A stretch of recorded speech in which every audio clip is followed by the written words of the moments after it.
जय हिंद दोस्तों। इस वीडियो में आज हम कक्षा 10वीं के अध्याय 2 बहुपद से परीक्षा में पूछे जाने वाले महत्वपूर्ण प्रश्नों को हम इस वीडियो में हल करने वाले हैं। चूँकि इस अध्याय से हमें 2 अंक का एक प्रश्न पूछा जाना है और एक 4 अंक का प्रश्न पूछा जाना है, तो हम इस वीडियो में 2 अंक के महत्वपूर्ण प्रश्नों के बारे में चर्चा करते हैं। जैसे कि यहाँ पर पहला क्वेश्चन है, एक द्विघातीय बहुपद ज्ञात कीजिए जिसके शून्यकों का योग तथा गुणनफल क्रमशः दी गई संख्याएं हैं। तो हमें यहाँ पे पहली जो संख्या यहाँ पे जैसे ऋण 3 और 2 दिया गया है, तो इसमें पहली संख्या ऋण 3 क्या है, योगफल है शून्यकों का, और दूसरी जो 2 है यह गुणनफल है। तो यह जो क्वेश्चन है 2019 की सप्लीमेंट्री परीक्षा में पूछा गया था। हम इसको हल करते हैं। क्या है कि ऋण 3 और 2 दिया गया है। माना कि द्विघातीय समीकरण जो है हमारा क्या होता है, द्विघातीय समीकरण ax वर्ग धन bx धन c के शून्यक हमने मान लिए क्या है, अल्फा और बीटा है। यदि हमारे शून्यक अल्फा और बीटा हैं तो क्या हो जाएगा, अल्फा धन बीटा बराबर माइनस बी अपॉन ए होता है, और माइनस बी अपॉन ए, और हमें पता है अल्फा और बीटा क्या दिया है, ऋण 3 दिया है। इसी तरीके से हम कहें अल्फा इंटू बीटा की यदि हम बात करें तो अल्फा इंटू बीटा क्या होता है, सी अपॉन ए, और इसका मान हमें क्या दिया गया है, 2 दिया गया है। प्रश्न के अनुसार हमें ये दोनों चीज़ें दी गई हैं। अब हम यदि देखें कि अल्फा धन बीटा बराबर क्या होता है, माइनस बी अपॉन ए बता चुके, और यहाँ पे हमें दिया क्या है, ऋण 3, तो इसके बटे में हम 1 लिख सकते हैं। इसी तरीके से अल्फा इंटू बीटा बराबर सी अपॉन ए होता है, इसके बटे में हम 2/1 लिख सकते हैं। तो यहाँ से यदि हम इन दोनों की तुलना करें, यदि इन दोनों समीकरण में इनकी तुलना करें तो ऋण से ऋण कैंसिल हो जाएगा, तो b का मान यहाँ पे क्या होगा, 3 होगा, और a का मान यहाँ पे क्या होगा, 1 होगा। यहाँ से यदि हम देखें तो c का मान 2 होगा और a का मान 1 होगा। मतलब यहाँ पर a का मान हमारा 1 आ रहा है, b का मान हमारा यहाँ पे 3 आ रहा है, और c का मान हमें 2 मिल रहा है। तो इस तरीके से हम कह सकते हैं a बराबर 1, b बराबर 3 और c बराबर 2। अतः ए बी सी का मान हम दिए गए द्विघाती समीकरण जो हमने माना था कि ए एक्स वर्ग धन बी एक्स धन सी में रखने पर, तो हम रखते हैं तो हमें क्या मिलता है, एक्स वर्ग, क्योंकि ए का मान 1 है तो 1 इंटू होता तो 1 स्क्वायर हो जाता, तो एक्स स्क्वायर धन बी का मान क्या है, 3, तो 3x धन 2। तो इस तरीके से हमें एक बहुपद प्राप्त हो जाता है, जो कि ये क्या होता है, द्विघातीय बहुपद होता है। उसी प्रश्न में हमें दिया गया है कि दूसरा क्वेश्चन है कि 1/4 और ऋण 1। यदि हम 1/4 और ऋण 1 की बात करें तो फिर से वही कि माना कि द्विघातीय बहुपद ax वर्ग धन bx धन c है, और हमने इसको समीकरण 1 नाम दे दिया, और जिसके शून्यक अल्फा और बीटा हैं। तो हम कह सकते हैं यहाँ से कि अल्फा धन बीटा बराबर 1/4 दिया गया है, अल्फा इंटू बीटा बराबर ऋण 1। चूंकि हम जानते हैं अल्फा धन बीटा बराबर माइनस बी अपॉन ए बराबर 1/4, इसी तरीके से अल्फा इंटू बीटा बराबर सी अपॉन ए ऋण 1/1। तो यहाँ हम देखें कि यहाँ पर b का मान क्या आ जाएगा, ऋण 1, और a का मान क्या आ जाएगा, 4। a का मान 4 है। यहाँ पर यदि हम देखें a का मान क्या है, 1, तो a को हमें या तो इस 4 को 1 बना लो या फिर 1 को 4 बना लो। तो 1 को 4 बनाना आसान है क्योंकि हम 4 का गुणा कर सकते हैं। तो हमने क्या किया, ऋण 1/1 में अंश बाहर में 4 से गुणा कर दिया, तो क्या हो जाएगा, ऋण 4/4। तो हमने लिखा भी है कि 4 का अंश बाहर में गुणा करने पर, तो गुणा करेंगे तो a का मान हमें यहाँ पे 4 मिल जाएगा, b का मान हमें ऋण 1 मिल जाएगा, और c का मान भी हमें क्या मिल जाएगा, ऋण 4। और a b c के मान हम समीकरण 1 में रख देंगे, जो हमने ax वर्ग धन bx धन c माना था। तो यहाँ पर हम रखेंगे तो हमें क्या मिलता है, a का मान 4x वर्ग धन b का मान ऋण 1 इंटू एक्स धन c का मान ऋण 4 है। तो हमें 4x वर्ग ऋण x ऋण 4, तो यह एक हमें क्या मिल जाता है, द्विघातीय बहुपद प्राप्त हो जाता है। हमें यहाँ से दिया गया है तीसरा क्वेश्चन है 0 और करणी 5। मतलब हमें शून्यकों का योगफल हमें क्या दिया गया है, 0, और हमें करणी 5 क्या दिया गया है, उनका गुणनफल। तो हम यहाँ लिखते हैं कि माना कि द्विघातीय बहुपद ax वर्ग धन bx धन c है, हमने इसको समीकरण 1 दे दिया और इसके मूल अल्फा और बीटा हैं। अल्फा और बीटा इसके मूल हैं, तब हम लिखते हैं, दिया है कि अल्फा धन बीटा बराबर 0 और अल्फा इंटू बीटा बराबर करनी 5। तो यहाँ से हम चूंकि जानते हैं अल्फा धन बीटा बराबर -b/a बराबर, तो यहाँ पे 0 है तो 0 के बटे में हम 1 लिख सकते हैं, क्योंकि 1 0 में क्या होता है, 0 ही होता है। तथा अल्फा इंटू बीटा क्या दिया, c/a करनी 5/1। तो यहाँ से यदि हम देखें कि a का मान हमें क्या मिल रहा, हर जो है समान है, इसलिए क्या हो जाएगा, b का मान क्या हो जाएगा, 0 हो जाएगा, क्योंकि b ऋणवी है तो 0 में ऋण का गुणा करेंगे तो 0 ही आएगा। तो हम कह सकते हैं यहाँ से हमें b का मान क्या मिलेगा, 0 मिलेगा, यहाँ से c का मान हमें करनी 5 मिलेगा और हमें a का मान यहाँ से क्या मिल जाएगा, 1 मिल जाएगा। और ए बी सी के मान हम समीकरण 1 में रख देते हैं। तो समीकरण 1 में रखने पर हमें एक द्विघातीय बहुपद प्राप्त होता है, जो x वर्ग धन 0x धन करनी 5 के रूप में हमें प्राप्त होता है। तो इसको हम x का 0 से गुणा होगा तो अलग भी हो सकता है, तो हम कह सकते हैं x वर्ग धन करनी 5 एक ऐसा बहुपद है जिसके शून्यकों का योगफल 0 और गुणनफल करनी 5 है। यहाँ दूसरा प्रश्न है जो 2019 की परीक्षा में पूछा गया है, 2x वर्ग धन 3x धन 1 को x धन 2 से भाग दीजिए। अब हमें यदि x धन 2 से भाग देना है तो हम चूंकि यहाँ पर देखते हैं कि जिसमें हमें भाग देना है उसको हम px मान लेते हैं और जिससे भाग देना है उसको हम gx मान लेते हैं। तो माना कि px बराबर, तो px बराबर क्या हो जाएगा, 2x वर्ग धन 3x धन 1 हो जाएगा। इसी तरीके से जो gx होगा उसको हम x धन 2 मान लेंगे। चूंकि हमें क्या करना है, भाग देना है, अर्थात हम क्या करेंगे कि जो px है उसमें हम किससे भाग देंगे, gx से भाग देंगे। या फिर हम ऐसा लिख सकते हैं कि px बटे gx, इस तरीके से लिख सकते हैं। यहाँ हमने लिखा x धन 2 का भाग हम इस पूरे में भाग दे रहे हैं।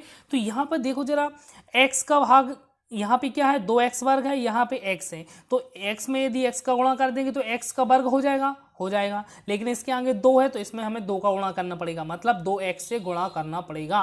तो हमने क्या लिया, 2x लिया, 2x का इस सभी से गुणा होगा तो 2x का होगा x से तो 2x वर्ग हो जाएगा, 2x का 2 से होगा तो 2 दूनी 4x हो जाएगा।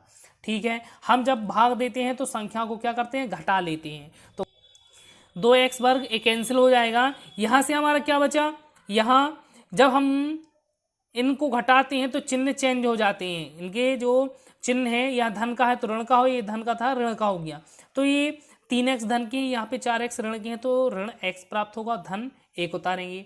अब यदि हम यहाँ पर देखें x धन 2 है और यहाँ पे x है, तो पहला x है, तो यहाँ पर यदि हम देखें यह ऋण का है, इसलिए हम ऋण 1 का गुणा करते हैं इसमें। तो ऋण 1 का गुणा हम करेंगे तो ऋण x ऋण 2 और यहाँ पे ऋण 1 लिख देंगे। और हम जब घटाते हैं तो ये ऋण का है तो धन का हो जाएगा, ये ऋण का है तो ये भी धन का हो जाएगा। तो ऋण धन 1 कैंसिल हो जाएंगे और ये धन का हो गया, 2 और 1 3 हो गया। तो इस तरीके से हमें भागफल जो है वो 2x धन 1 प्राप्त होता है और शेष फल हम 3 प्राप्त होता है। इसी तरीके से हम एक प्रश्न को और देखते हैं। तीसरा प्रश्न है, x के ऊपर 3 की घात माइनस 3x वर्ग धन 5x ऋण 3 को x का वर्ग ऋण 2 से भाग दीजिए। तो फिर से पुनः माना हमने यहाँ पे मानेंगे कि px बराबर हम इसको मान लेंगे और gx को हम x स्क्वायर ऋण 2 को मान लेंगे। भाग देते हैं तो x स्क्वायर ऋण 2 का भाग देते हैं हम इस पूरे समीकरण में। तो यहाँ पे x का वर्ग है, तो यदि x के वर्ग में x से गुणा कर दें तो x के ऊपर 3 की घात आ जाएगा और 2 से करेंगे तो ऋण 2x हो जाएगा। अब हम इसको हम x के कोफिशिएंट के नीचे लिखते हैं। तो यहाँ पर हम जब भाग देते हैं तो इन जो संख्याएं आती हैं उनको हम क्या करते हैं, घटाते हैं। घटाने पर इनके जो चिन्ह होते हैं हो जाते हैं। तो x के ऊपर 3 की घात, x के ऊपर 3 की घात ये ऋण धन का था, ऋण का हो गया, और ये ऋण का 2x था, धन का 2x हो गया। तो यहाँ से तो ये कैंसिल हो जाएंगे और यहाँ पे क्या है, ऋण 3x वर्ग हम उतार लेंगे और यहाँ पर 5x धन के हैं, 2x भी धन के हो गए, तो 5 2 7x हो गए। और यहाँ पे क्या बचा, ऋण 3, तो ऋण 3 को हमने यहाँ पे उतार लिया। अब हम यहाँ देखते हैं ऋण 3, तो ऋण 3 और x स्क्वायर, तो हम इसमें ऋण 3 का भाग देंगे। तो हमें यहाँ पे ऋण 3 लिख दिया और ऋण 3 का इस पूरे में गुणा करेंगे तो ऋण 3x स्क्वायर ऋण ऋण धन हो जाएगा, 3 दूनी 6। और यहाँ पे चिन्ह जब घटाते हैं तो चिन्ह बदल जाएंगे, तो ये ऋण का है धन का हो जाएगा, ये धन का है ऋण का हो जाएगा, ये कैंसिल हो जाएंगे। यहाँ पे 7x बचेगा और ये दोनों ऋण ऋण के हो गए तो 3 और 6 9 हो जाएगा। तो इस तरीके से हमें 7x ऋण 9 प्राप्त हो जाएगा। तो हम कह सकते हैं अतः भागफल x ऋण 3 और शेषफल 7x ऋण 9 प्राप्त होता है। यहाँ पर चौथा क्वेश्चन है x के ऊपर 4 की घात ऋण 5x धन 6 को 2 ऋण x के वर्ग से भाग दीजिए। तो यहाँ पर हम मान लेते हैं, माना कि px बराबर और gx बराबर, तो हमने इनको px और gx मान लिया। हम इनको लिखते हैं मानक रूप में लिखने पर। मानक रूप में लिखने की आवश्यकता हमें क्यों पड़ी? क्योंकि यहाँ पर जो हमें px का जो समीकरण दिया गया है वह क्या है, x के ऊपर 4 की घात, यहाँ पे क्या लिखा है, x के ऊपर 4 की घात ऋण 5x आ गया। यहाँ पर x के ऊपर क्या है, 1 की घात है, तो 3 2 की घातें कहाँ गई, तो उनको उन्होंने नहीं लिखा है, क्योंकि उनके जो गुणांक हैं वह क्या है, शून्य है। उनके कोफिशिएंट गुणांक जो है शून्य है। यदि शून्य से गुणा होता है x के ऊपर 3 की घात में तो क्या हो जाएगा, 0 ही हो जाएगा, इसलिए उन्होंने नहीं लिखा है। लेकिन हम जब भाग देते हैं तो उनको हम मानक रूप में लिखते हैं, इसलिए हम px को मानक रूप में लिखेंगे। तो x के ऊपर 4 की घात धन 0 x के ऊपर 3 की घात धन 0 गुणित x के ऊपर 2 की घात ऋण 5x धन 6। इस तरीके से हम मानक रूप में लिख लेते हैं। इसी तरीके से हम gx को लिखेंगे तो क्या हो जाएगा, ऋण का x स्क्वायर आगे आ जाएगा। x के ऊपर 2 की घात लगी तो 1 की घात लेंगे तो धन लगा के 0 गुणित x लिख लेंगे और धन 2। इस तरीके से हम gx को लिख लेते हैं। px को gx से भाग देना है तो हम भाग देते हैं। तो यहाँ पर देखते हैं x के ऊपर 2 की घात है, यहाँ x के ऊपर 4 की घात है और यहाँ पे धन का है, यहाँ पे ऋण का है। तो हम यदि x के वर्ग में यदि हम x के वर्ग से गुणा कर दें तो क्या हो जाएगा, 4 की घात आ जाएगी। तो हम क्या करते हैं, इसमें x के वर्ग से गुणा करते हैं। यहाँ पर हम क्या करते हैं, ऋण का x स्क्वायर है तो इसलिए हम ऋण साइन लेते हैं, क्योंकि ऋण ऋण क्या हो जाए, धन हो जाए हमारा। ऋण x स्क्वायर का हम gx में क्या करते हैं, गुणा करते हैं। तो गुणा देखते हैं तो ऋण x स्क्वायर x के ऊपर 4 की घात धन का बन जाएगा। ऋण का यदि 0x से करेंगे तो 0x के ऊपर 3 की घात ही आएगा। और यदि ऋण x स्क्वायर का 2 से करेंगे तो ऋण 2x स्क्वायर आ जाएगा। ऋण 2x का वर्ग हमें प्राप्त हो जाएगा। तो हम चूंकि भाग देते हैं तो क्या करते हैं, घटाते हैं। तो हम इनको घटाएंगे तो चिन्ह क्या होते हैं, बदल जाते हैं। यहाँ देखते हैं हम चिन्ह, x के ऊपर 4 की घात है वो जो धन का था वो ऋण का हो जाएगा। यहाँ पर ये ऋण का 3 की घात वाला है तो धन का हो जाएगा। यहाँ पे ये ऋण का है तो ये धन का हो जाएगा। तो इस तरीके से ये हमारे कैंसिल हो जाएंगे। यहाँ से 0 में से 0 यदि हम जोड़ेंगे तो क्या आ जाएगा, 0 ही आएगा। ठीक है, और यहाँ से यदि हम देखें कि 0x स्क्वायर था, यहाँ पे धन का 2x स्क्वायर है तो जुड़ेंगे तो क्या बचेगा, 2x वर्ग। यहाँ पे ऋण 5x धन 6 उतार लेंगे। अब हम देखते हैं इसमें कि x स्क्वायर यहाँ है, x स्क्वायर यहाँ, लेकिन इसमें क्या है, 2 है। यदि हम ऋण x के वर्ग में 2 से गुणा कर देंगे तो ऋण 2x स्क्वायर आएगा, लेकिन हमें घटाना है तो धन हो जाएगा तो वो जुड़ जाएंगे, इसलिए हम ऋण 2 का गुणा करेंगे। तो ऋण 2 का इस gx में गुणा करते हैं तो क्या हो जाएगा, ऋण ऋण धन 2x स्क्वायर, 0 से करेंगे तो 0 आ जाएगा। ऋण 2 का ऋण 2 से होगा तो ऋण 4 हो जाएगा। घटाएंगे तो चिन्ह बदल जाएंगे। तो धन का था ये ऋण का हो गया, ये ऋण का है तो धन का हो गया, ये ऋण का था तो धन का हो गया। इस तरीके से हमारी कैंसिल हो जाएंगी। तो यहाँ पे क्या बचा, ऋण 5x धन हो जाएंगे 6 4 10। तो ऋण 5x धन 10 हमें यहाँ पे प्राप्त हो जाएगा। तो इस तरीके से हम कह सकते हैं कि जो हमारा भागफल था वो ऋण x का वर्ग ऋण 2 प्राप्त होता है और शेषफल ऋण 5x धन 10 प्राप्त होता है। 5वां प्रश्न है, जांच कीजिए कि बहुपद x का वर्ग ऋण 5x धन 2 के शून्यक 1 और ऋण 2 हैं या नहीं। तो हमें इसको बतलाना है कि इसके शून्यक हैं या नहीं है। तो सबसे पहले तो हमें दिया गया है, क्या दिया गया है, एक बहुपद दिया गया है, अर्थात px का मान दिया गया है। तो px बराबर क्या है, x का वर्ग ऋण 5x धन 2 और शून्यक हमें दिए गए हैं 1 और ऋण 2। तो हमने माना चूंकि एक बहुपद है, ये द्विघाती बहुपद है, तो उसके शून्य क्या होते हैं, अल्फा और बीटा होते हैं। इसलिए हम कह सकते हैं अल्फा बराबर क्या हो जाएगा, 1 और बीटा बराबर ऋण 2, किसी को भी हम मान सकते हैं। तो हम कह सकते हैं ये हमारे क्या हो जाएंगे, इसके शून्यक हो जाएंगे। चूंकि हम जानते हैं कि शून्यक के मान बहुपद में रखने पर बहुपद का मान क्या हो जाता है, शून्य हो जाता है। यदि मान के चलो कोई हमें शून्यक दिया है तो शून्यक को यदि बहुपद में रखते हैं तो उसका मान क्या हो जाता है, शून्य हो जाता है। तो हम रखते हैं P1 एक पर, हमें एक को ज्ञात करना है कि एक बहुपद का शून्यक है या नहीं। तो हम P1, क्योंकि हम Px तो x का मान क्या है, 1 है, तो P1 रखते हैं। तो एक x का मान 1 का वर्ग ऋण 5, x का मान 1 रखेंगे धन 2, तो 1 का वर्ग 1 होगा, ऋण 5 धन 2, तो यहाँ से ऋण 5 धन 2 और 1 3 हो जाएगा ऋण, तो क्या बचेगा ऋण 2, और ऋण 2 जीरो के बराबर नहीं है, इसलिए हम कह सकते हैं कि जो 1 है वह क्या है, Px का शून्यक नहीं है। इसी तरीके से हम P ऋण 2 का मान निकालते हैं, तो ऋण 2 का वर्ग ऋण 5 ऋण 2 धन 2, तो 2 दूनी 4 और ऋण 5 और ऋण 2, तो ऋण ऋण धन हो जाएगा, 5 दूनी 10 हो जाएगा धन 2, तो 10 × 14 15 16 16 नॉट इक्वल टू 0, तो यहाँ पे भी यह क्या है, शून्य के बराबर नहीं है।